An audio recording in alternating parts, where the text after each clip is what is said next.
Welcome back inside the Now Morning Show. Thank you guys so much for sticking around with us. In the background there, the last Calypso monarch that we've had officially, Terry Lyons there with a track called Calypso. And this morning we're chatting about Calypso. And I want to welcome the Education and Research Officer at TUCO, Miss Megan Sylvester. Good morning to you, Megan.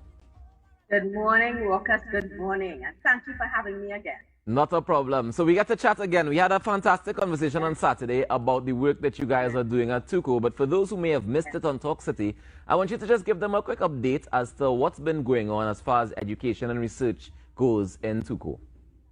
Okay, so again, just like we always do, 2 times a year, TUCO has Calypso lectures for secondary schools. We usually do it for Calypso History Month in October. And once again, it's Carnival time, so we're doing it for this cycle again in the month of February.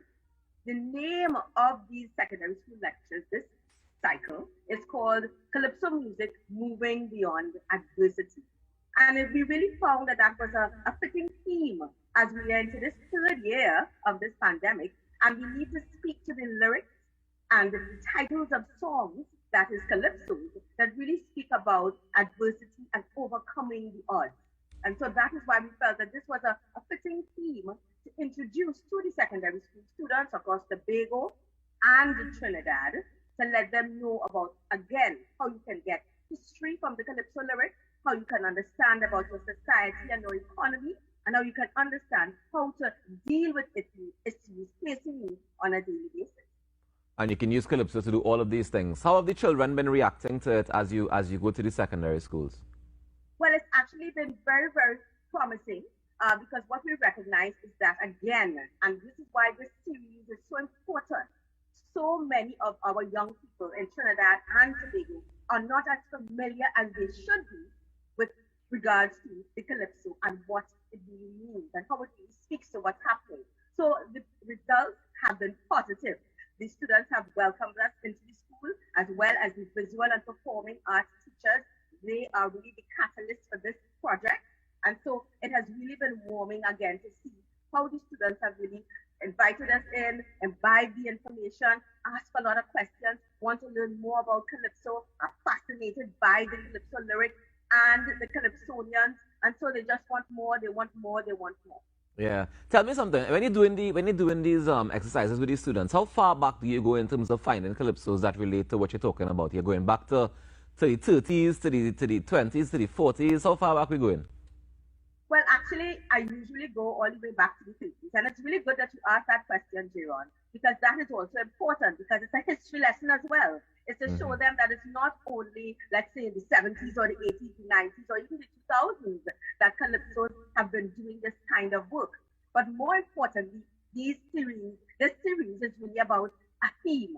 And so we really focus on what is the theme, and then we go. So the theme is what dominates, and then we go and we do the research to figure out what are the Calypsos that speak this theme. So it really doesn't matter the decade, but yes, indeed, we go all the way back as we can because it is theme-based. Megan, does the government's decision on the Taste of Carnival 2022, does that affect this project or this series at all?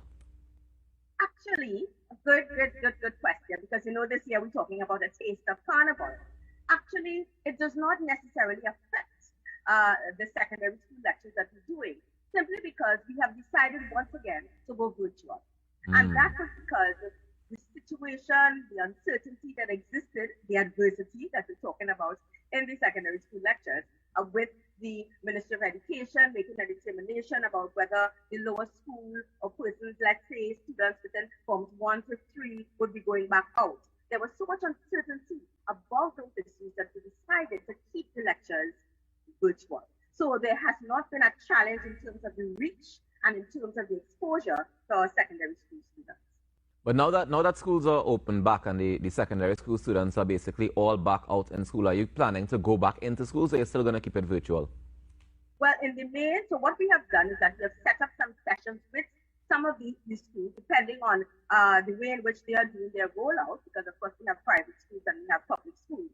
All right, so it all depends on the schools. As I said, the visual and performing arts teachers in the main, and what they've been liaising with us, on a day-to-day basis as things become, decided or operationalized, and so that's how we have been rolling out.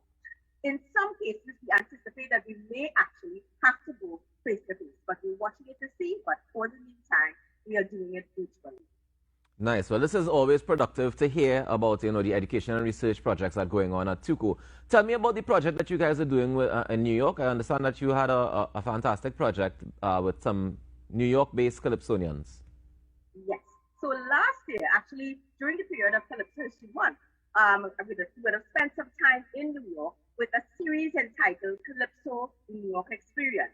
And the main focus of that project in particular was to speak to, interview, and get involved in the lives of Calypsonians who live abroad. It was situated specifically in New York, but those Calypsonians who were within the diaspora who were interested in being interviewed were also part of the project.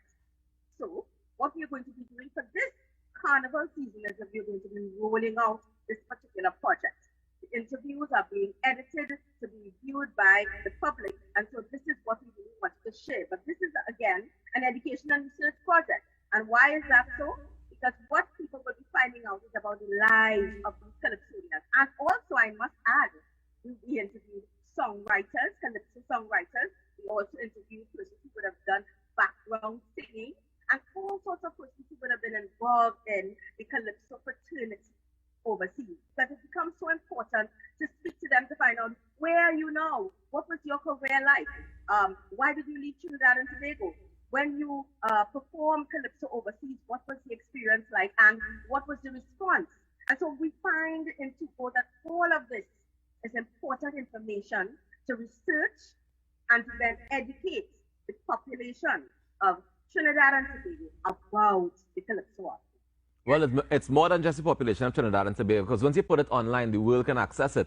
But tell me, where can people get this information from TUCO? Right, so in the first case, it's going to be released on social media. All right, so TUCO, as most persons may know, but for those who don't know, we have a Facebook page and we have other social media pages, as in Instagram. So we're going to be doing that first rollout on social media. Then, of course, these videos are being edited and, of course, be captured on YouTube. And so then they will become available to the wider public, just as you indicated, Jiron, so that the world can then see what's happening with the Calypsonians who would have started their career in Trinidad and Tobago, and how they sort of, metamorphosized what Calypso means, taking Calypso music abroad. This is fantastic, Megan. I have one little question about this part of the storing of the data, because I think it's very important for us to be able to access it, and I agree. We all know social media is the easiest place for everybody to be able to see things and access things. But I have a concern that do we have a database of this information that we can say, all right, if you go to TUCO's website, for example, or if I come into TUCO's office, there's access to this information if, God forbid, YouTube or Facebook was to be shut down today or tomorrow? Excellent question, Jiron. And so I am actually in the process of collating the information to make sure that archiving is also a part of the education and research portfolio at TUCO, because of course this is really, really important. I mean, apart from the fact that we know, as you mentioned, heaven forbid, social media, Facebook or YouTube is no more, we must also have that repository of information for persons all over the world to be able to access. One of the things that we're doing is working in collaboration, of course, with NALIS, but we're also working in collaboration with the Trinidad and Tobago Carnival Museum, which is actually going to be located at what would have been the Penny Bank in Port of Spain. And we have plans to lodge and deposit our information there so that persons can have access virtually and physically of all of our Calypso treasures. That is part of what we're also doing as well. When can we look forward to that happening, Megan? Well, this is the year. We're going to be doing that rollout. Recently, there would have been a news item speaking about the Trinidad and Tobago Carnival Museum, and I am involved with that organization. And so that is where we see the synergies taking place between TUCO and that organization. 2022 is the rollout year for that project coming together. All right, I'm going to hold you to that. I'll check back with you back in October or something. You can. All right.